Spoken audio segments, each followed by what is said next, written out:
السلام علیکم، میرا نام مبشر لقمان ہے۔ پی ڈی ایم کی تحریک جو آگے بڑھ رہی ہے، حکومت اور حزب مخالف میں ٹکراؤ اور کشیدگی میں اضافہ ہو رہا ہے، اور اس وقت ہمارے سیاسی اکھاڑے میں دو بیانیوں کا ٹکراؤ ہے۔ ایک طرف ووٹ کو عزت ہو اور دوسری طرف کرپشن کا خاتمہ، اور دونوں اپنے اپنے بیانے پہ سینہ تان کے کھڑے ہیں۔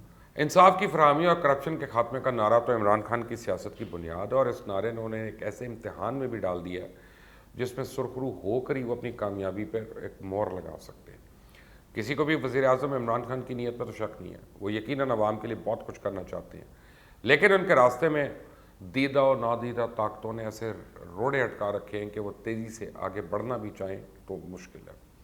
اب تو وہ خود بھی تسلیم کرتے ہیں کہ حکومت میں آنے سے پہلے انہیں علم نہیں تھا کہ مافیاز کس انداز میں کام کرتے ہیں، اب انہیں قدم قدم پر ان مافیا سے لڑنا پڑ رہا ہے۔ جب ملک کا وزیر اعظم ایسی باتیں کرے تو اس میں شک کیا رہ جاتا ہے کہ پاکستان میں حکومت کے اوپر بھی ایک ایسی حکومت ہے یا اس کے نیچے بھی حکومت ہے جو حکومت کو چلنے نہیں دیتی، اور ساتھ ہی عمران خان کو چاہیے کہ ایک بار بتا دیں کہ نیا پاکستان بن سکتا ہے کہ نہیں، کیونکہ گزشتہ 2 برسوں میں اور 2 مہینوں سے تو وہ یہی باور کرا رہے ہیں کہ نیا پاکستان کوئی سوئچ بورڈ نہیں ہے کہ اسے آن کریں اور پاکستان بن جائے۔ بہرحال عمران خان کو اس لیے بھی سنجیدہ ہونا چاہیے کہ اب اپوزیشن نے سڑکوں کے بعد ایوانوں کو بھی گرم کرنا شروع کر دیا اور قومی اسمبلی میں ایک ادھم مچ گیا۔ حکومت اور اپوزیشن ایک دوسرے کو غدار اور بھارت کا ایجنٹ قرار دینے کی دوڑ میں ایک دوسرے سے آگے نکلنے کے لیے کوشاں ہیں، اور جہاں سے دونوں ایوانوں کی پارلیمانی امن بھی تباہ ہو رہا ہے، وہاں ہر سیشن ہنگامہ آرائی اور احتجاج کی نظر ہو رہا ہے۔ اپوزیشن کے جارحانہ طرز عمل کے سبب اسپیکر اسد کیسر بھی پارلیمان اب کم ہی آ رہے ہیں۔ مسلم لیگ نون اسپیکر سے اس حد تک نالاں ہے کہ شاہد خاقان عباسی نے پارلیمانی پارٹی کے اجلاس میں اسپیکر کے خلاف عدم اعتماد کی تحریک پیش کرنے کی تجویز تک پیش کر دی۔ سینٹ میں بھی وفاقی وزیر اطلاعات اور نشریات شبلی فراز کو بات کرنے کا موقع نہ ملنے پہ حکومتی ارکان نے احتجاج کیا۔ قائد ایوان شہزاد وسیم کی تقریر کے دوران اپوزیشن نے شدید شور شرابہ بھی کیا۔ اب عمران خان کو اس لیے بھی سنجیدہ ہونا چاہیے کہ مولانا فضل الرحمان پشاور کے جلسے کو مارکا کن قرار دے رہے ہیں، اور مریم نواز مینار پاکستان گراؤنڈ میں 1.5 لاکھ کا مجمع اکٹھا کرنے کے لیے ورکرز کنونشن سے خطاب شروع کرنے والی ہیں۔ ایسے میں وبا کے نام پہ اگر حکومت نے کارکنوں کی پکڑ دکڑ کی تو سڑکوں اور ایوانوں میں نظر آنے والی وہ گرمی جو ہے وہ گھر گھر میں آ جائے گی اور لوگ گھروں سے نکل آئیں گے۔ پی ڈی ایم کے 3 جلسوں میں ہی واضح طور پہ نظر آ گیا تھا کہ نواز شریف اور مریم نواز نے اپنے سارے کارڈز کھیل دیے ہیں۔ نواز شریف اس بات کو یقین کر لینے کے بعد کہ اب ان کا سیاست میں کوئی کردار باقی نہیں رہا، صرف بدلہ لے کر اپنا غصہ ٹھنڈا کرنے کی کوشش کر رہے ہیں، اور مریم نواز بڑھ چڑھ کر اپنے والد کا ساتھ دے کر اپنے سیاسی مستقبل کو داؤ پہ لگا رہی ہیں، کیونکہ ان دونوں باپ بیٹی سے بڑھ کر کوئی نہیں جانتا کہ پاکستان میں اقتدار کے حصول کا فارمولہ ہے کیا۔ انہیں معلوم ہے کہ طاقتور حلقوں میں اگر وہ قابل قبول نہ بھی رہے تو اقتدار میں آنے کا امکان صفر ہے۔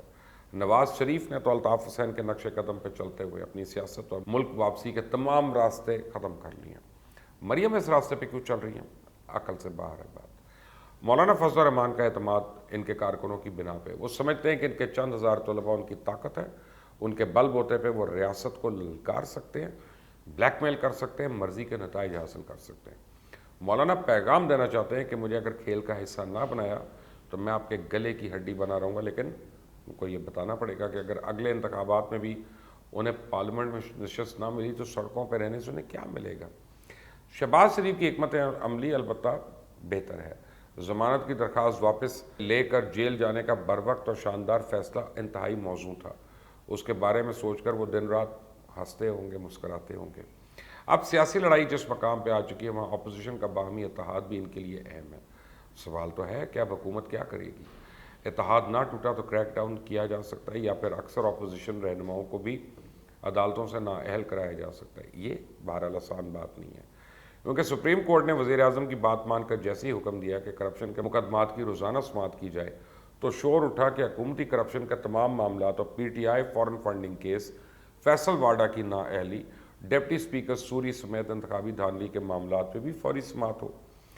پاپا جونز پیزا کی بات بھی اٹھائی جا رہی ہے، اور اس کشیدہ ماحول میں جسٹس قاضی فائز عیسیٰ کیس کا تفصیلی فیصلہ انتہائی اہم ہے۔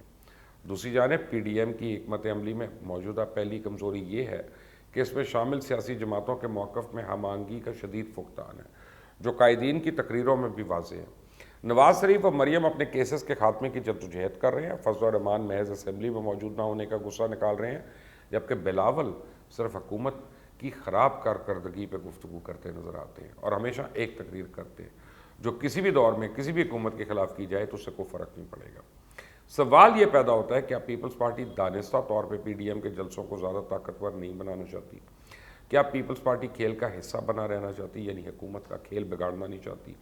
کیا وہ نہیں چاہتی کہ سیاست اس نہج پہ پہنچ جائے جہاں کھیل کا حصہ ہی نہ رہے؟ کیا وہ یہ نہیں چاہتی کہ دوبارہ الیکشن ہو، کیونکہ وہ جانتی ہے جو کچھ آج ان کے پاس ہے انہیں اس سے زیادہ نہیں مل سکتا؟